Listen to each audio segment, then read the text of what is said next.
Hi, welcome to my first podcast. My name is Chris, and today we're going to go over the recent election and why it was such an important one. In my opinion, this past election was one of, if not the most important elections in recent U.S. history.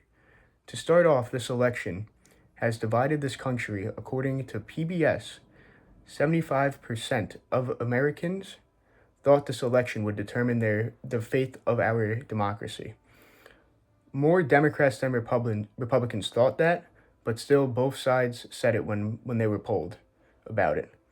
The main concern Democrats had was that some of the things Trump said sounded more like a king or dictator than an elected official.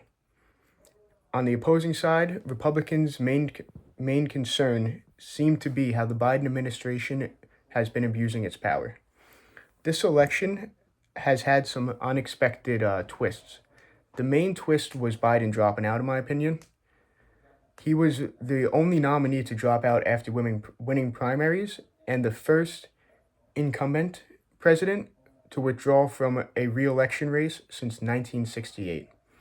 According to BBC, Biden said his main reason for dropping out of the election was because he feared that the Intrapa Party battle over his candidacy would be a real distraction for Democrats, and his main goal was to defeat former President Trump.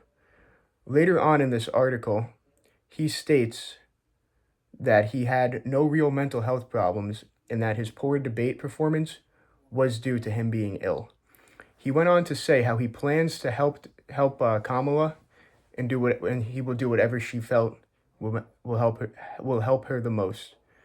BBC also says how a number of Democratic politicians believe Biden would have hurted their chances of winning the election.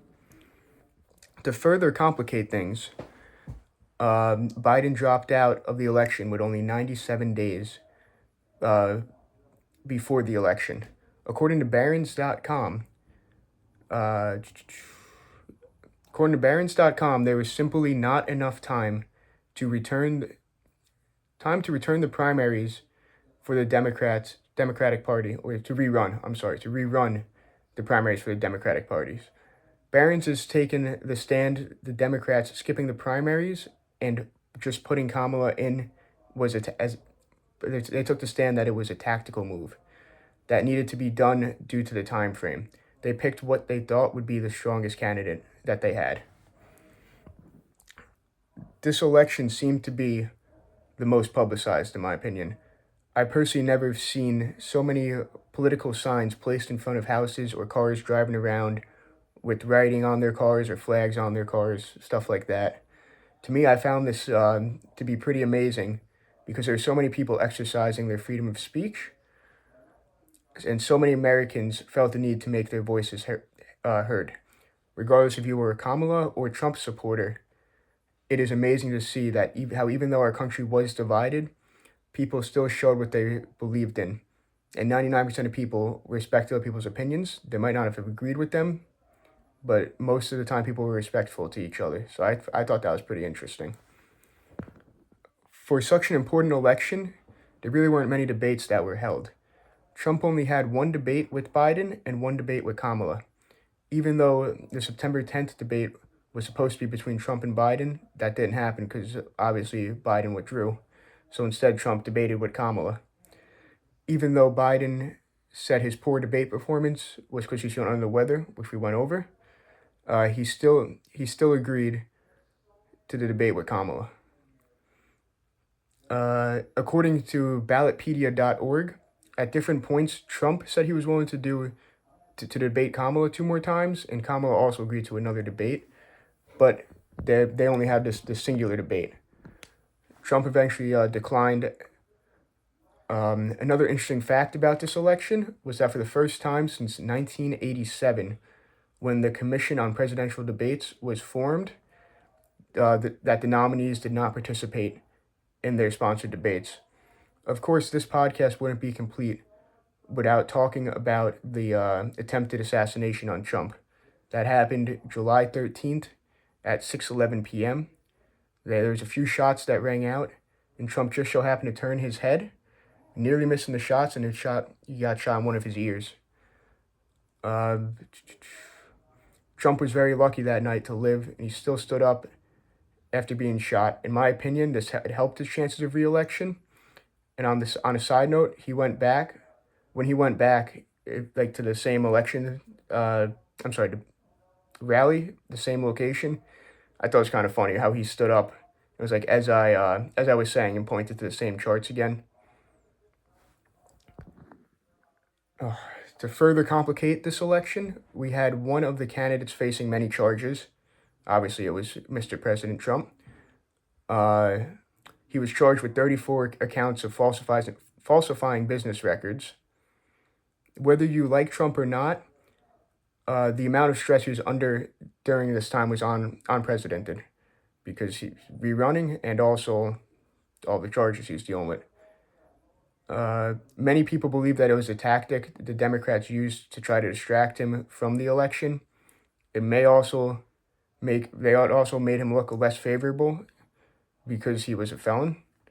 Personally, I'm not going to comment on this one just because I feel either way, the election's already played out, and it's a controversial topic that really is not too much of a need to go over without stirring up controversy. But on a new note, the another key factor in this election was the immigration policy. According to BBC, 6 out of 10 voters said it is very important for determining how they vote. The article states how under the Biden administration, there have been over 10 million encounters with illegal immigrants compared to Trump's administration. There was only 2.4. This could have shown voters that under Trump's lead, the borders are more secure. This means that if this was a determining factor for a certain group of voters, they would be more likely to vote for Trump rather than Kamala. Ooh. According to AP News, the poll numbers were pretty interesting. Although less people showed up to vote in this election, Trump received 2.5 million more votes than he did in 2020, while Kamala received 7 million less than Biden did in 2020. It also to make it more interesting, Trump won all 7 of the most critical swing states, which I don't know, to me that seems like a pretty big deal that the 7 most important states, one person won all of them. Trump was the first Republican nominee to win the popular vote in the last 20 years. So now we're going to get into a little bit of my opinions here. So I want to start off by saying this section, I don't consider myself a Republican or a Democrat. I like to view the candidates as 2 different people and see which one A, aligns more with my beliefs, and B, what they would do to help the country more. But I always like to tell a quick little story because this was my first time voting in a presidential vote. I was a little intimidated going into it, but it was very interesting seeing like that in the election place. I figured there'd be people with both different political parties, like hats on or shirts on. When you're in there, everyone was very respectful. And they found out it was my first time voting. You know, the person working the polls was like, "Oh, do you mind if we announce it?" And I didn't care, so she yelled it out, and everyone started clapping. I just thought it was interesting seeing that even though there's 2 different sides to this, everyone was all excited about a younger person showing their, exercising their right to vote. So I thought that was pretty cool. But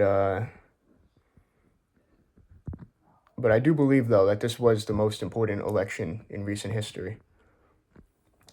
Either way, whether you were a Biden fan or not, he did have a hard job. He got handed a country that was going into the COVID lockdown, and we never seen shutdowns like this before. You know, we didn't know. No one knew what the economy would be coming out of the election. Or I'm sorry, not the election, coming out of the lockdowns. So it was hard for him. But either way, the inflation has been off the charts recently, which that's one of my main things. It's just been hard, like affording everything compared to a few years back. You know, so many middle-class Americans have been struggling because of this. And I'm hopeful that with the new Trump administration again, I'm hoping that he get a hold of the economy and make things affordable again. because many people can no longer afford what they used to be able to. But I'm excited to see what this next chapter in our country holds, and I do think it's going to be a good one, hopefully.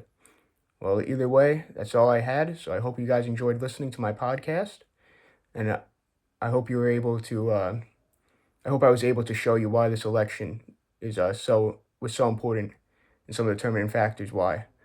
Appreciate you guys listening. And just to let you know, in the notes, I'm gonna have the whole transcript of this, and I'm gonna have my different work shown. Thank you guys. Thank you for listening.